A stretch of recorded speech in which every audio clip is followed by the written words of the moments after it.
नमस्कार, मैं भूपेंद्र पटवा। एकता न्यूज़ में आपका स्वागत है। चलते हैं खबरों की ओर।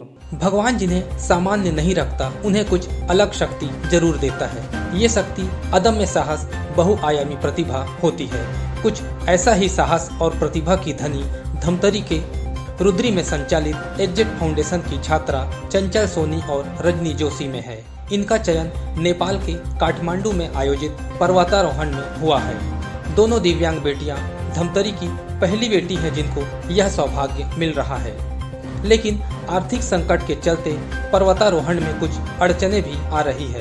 संस्था की अध्यक्ष लक्ष्मी सोनी ने बताया कि लंबे इंतजार बाद दोनों दिव्यांग बच्चों का चयन पर्वतारोहण के लिए हुआ है। इसमें एक बच्ची का खर्च 1,15,000 रुपए आ रहा। दोनों को पर्वतारोहण के लिए भेजने में कुल 2,30,000 रुपए लग रहे। इसलिए इन बच्चियों के लिए संस्था सेवाभावी लोगों से आर्थिक मदद की गुहार लगा रही है। नेपाल के काठमांडू में पहली बार दिव्यांगों को आगे लाने और दिव्यांगों को अपने हुनर दिखाने के लिए पर्वतारोहण का आयोजन किया गया है, जिसमें हमारी संस्था की 2 बच्चियां, एक चंचल सोनी अस्थिबाधित और एक रजनी जोशी दृष्टिबाधित का चयन हुआ है। यह हमारे धमतरी के लिए बड़े सौभाग्य की बात है कि हमारी बच्चियों को अपनी प्रतिभा को निखारने का एक अवसर मिला है। हमारी संस्था जन सहयोग से संचालित है। मैं धमतरी के सेवाभावी लोगों से अपील करती हूँ कि हमारी बच्ची को आगे बढ़ने के लिए और पर्वतारोहण के लिए जाने के लिए उनकी मदद करें। बता दें कि चंचल सोनी अस्थिबाधित है। बचपन से ही इसका एक पैर नहीं है। चंचल को पर्वतारोहण की इच्छा 8 साल की उम्र से है। पहले वह एक पैर से ऊंचे पेड़ पर चढ़ जाती थी। आइए देखते हैं उनकी बहादुरी की एक वीडियो।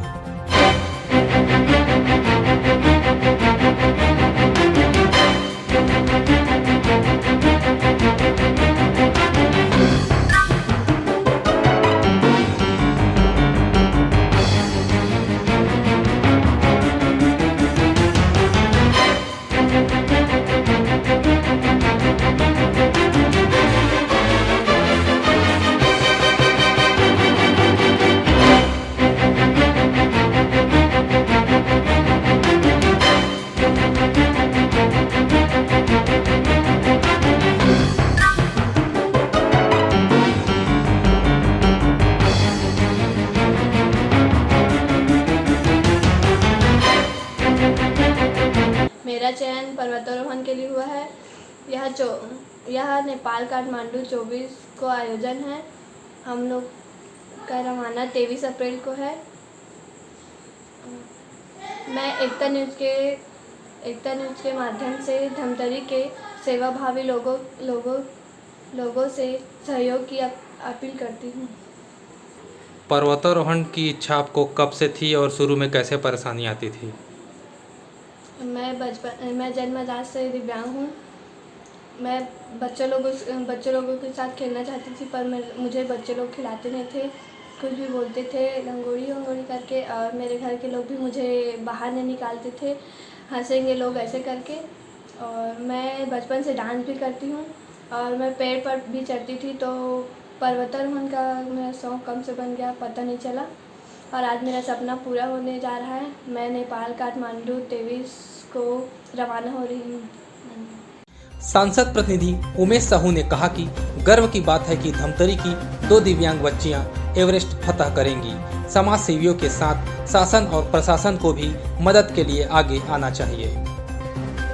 हमको भी ये जानकारी हुई है कि हमारे ज़िले से 2 ऐसे दिव्यांग बच्चे, जिनका नाम रजनी सोनी वो दृष्टिबाधित है और चंचल सोनी जो अस्थिबाधित है, इन लोगों का चयन हुआ है पर्वतारोहण के लिए। तो ये हमारे ज़िले के लिए एक बड़ी उपलब्धि है, और ख़ास करके बड़ी उपलब्धि हम इसलिए भी मान सकते हैं कि वो दिव्यांग बच्चे हैं और उनका कोई सहारा नहीं है। वो बच्चे एग्जिट फाउंडेशन के सहारे में जी रहे हैं, और निश्चित रूप से जिस समाज से बच्चे बिलोंग करते हैं, उस समाज के जो वरिष्ठ जन हैं, उस समाज के जो सक्षम लोग हैं, उनको भी मदद करनी चाहिए। उनके अलावे और जो समाज सेवी संगठन या और जैसे लोग सेवा देते हैं, हमारे जैसे लोग भी जो सेवा देते रहते हैं, निश्चित रूप से इसके लिए जो भी खर्च आएगा हम सबको मिलकर के खर्च करके इन बच्चियों को वहाँ तक के भेजना चाहिए, जिससे हमारे ज़िले का गौरव और बढ़े। और निश्चित रूप से उस सहयोग की कड़ी में एक कदम हमारा ज़रूर रहेगा। और इसी के साथ में जिला प्रशासन को भी और राज्य सरकार से भी मैं निवेदन चाहूँगा कि इस बच्ची के लिए निश्चित रूप से उनसे शासकीय मदद जो हो सकती है वो लोग करें तो बहुत अच्छा होगा, क्योंकि इससे हमारे ज़िले का ही गौरव बढ़ रहा है। वहीं रजनी जोशी दृष्टिबाधित है। पैरा जूडो में रजनी को राष्ट्रीय पुरस्कार भी मिल चुका है। अब पर्वतारोही बन एवरेस्ट फतह करना चाहती है। नमस्कार, मैं रजनी जोशी। कई सालों की मेहनत के बाद मुझे पर्वतारोहण करने का मौका मिला। इस पर्वतारोहण में मैं दृष्टिबाधित कैटेगरी में शामिल हूँ। मैं काठमांडू की चोटी पर सफलता की झंडा गाड़ना चाहती हूँ। गरीब परिवार के होने के नाते आर्थिक समस्या सामने है। मैं सहयोग के लिए धमतरी वासी को अपील करना। बहरहाल नेपाल का एवरेस्ट 5,364 मीटर ऊंचा है। पहाड़ी रास्तों से दोनों बेटियां अपनी अदम्य साहस से सफलता का झंडा गाड़ेंगी। एकता न्यूज़ भी दोनों को सफलता के लिए अग्रिम शुभकामनाएं देता है।